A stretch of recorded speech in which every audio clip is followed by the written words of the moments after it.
Hello guys, happy Sunday. Samahan niyo ako sa aking sa aking misa ngayong St. John Mary Vianney Sunday, 18th Sunday in Ordinary Time. Ang misa ko po ay alas 9:30. Isa ang misa ko ngayong araw na ito. Good thing. Pero papakita ko sa inyo ang mga mangyayari ngayong araw na ito. Ang misa ko po hindi dito sa St. Joseph Church, kundi sa Holy Family Church. Para sa inyong kalaman, dalawa ang aming simbahan dito. So yun nga guys, welcome back to my channel. Kala mo napakalaking vlogger ano. Feeling lang, gusto ko lang ipakita sa inyo, yan ang likod ng aming simbahan, yan ang aming tagilirang kumbento, at yan ang harapan ng aming St. Joseph Church. Pero sabi ko nga po sa simula, dalawang aming simbahan. Ang misa po namin dyan 7:30. Ako po naatasang magmisa ng 9:30. Yan ang aming pong simbahan ito. Medyo malapit-lapit sa ospital. Yung nadaanan ng ospital. Ito na, papasok tayo sa mas malaking simbahan. Ayon po sa history, bakit daw dalawa ang aming simbahan dito sa Albany. Yung una, yung po ay bahagi ng heritage. Ibig po sabihin ng heritage, bahagi siya ng historical church dito at historical ng Albany mismo sapagkat naitayo yun. Pinakaunang-una pa lumaki, dumami ang kanilang mga Katoliko dito kaya nagpatayo sila ng mas malaking simbahan.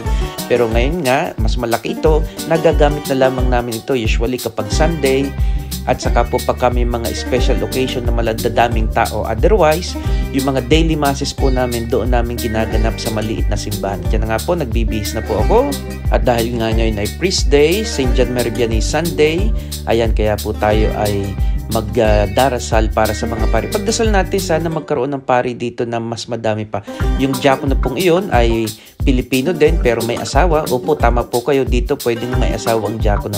Diyan na nga po, pagkatapos ng misa, ito po maganda dito, mayroon tinatawag na morning tea. At yun nga po, pagkatapos po niyan, 11:30, nagkaroon po kami ng blessing ng aming panibagong kumbento. At abangan nyo ang aking longer video about doon. At ito nga po, si Father Vince binebless na sapagkat siya po ang pura paroko. Nagpapaliwanan siya, bakit ba natin ito ginagawa? Nagpapasalamat kami sa mga tao. Pero alam nyo po ba, ang pagdiriwang ng Priest Day dito talagang halos hindi nila pinagdiriwang. Sapagkat sa Pilipinas lang naman talaga na talagang sobra-sobra kayong magmahal sa aming mga pari. Kaya salamat.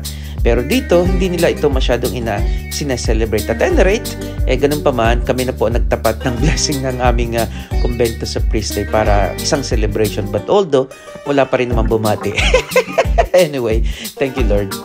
Basta ang mas mahalaga, tuloy ang paglilingkod bilang pari katulad ni Cristo, katulad ni San Juan Maria Vianney, at nawapay mas lalo pa kaming tumatag sapagkat napakahirap po ng malayo sa bayan, malayo sa pamilya, malayo sa sariling lugar. Dito po ay nakaka-nosebleed ng English, araw-araw English. But anyway, nakakasurvive naman po tayo sa tulong at awa ng Diyos. Sige po, bye-bye, God bless!